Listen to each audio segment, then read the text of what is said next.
Just arrived back from Paris here in Kansas City, and while she didn't witness any of the attacks, she was incredibly close to where they occurred and is thankful to be back here safe.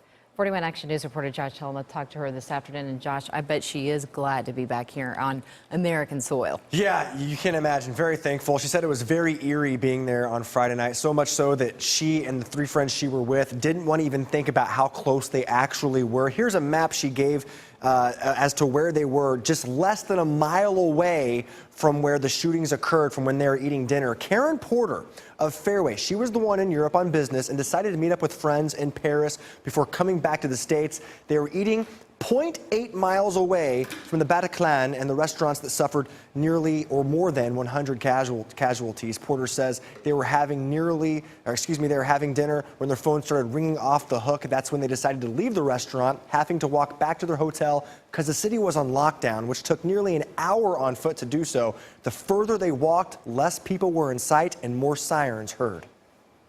I just said, look around, know your surroundings, figure out what you can dive into or under if we have to. Because they were saying that the whole city was under siege and that there were shootings all over the city. And at that point, you don't know. What does that mean?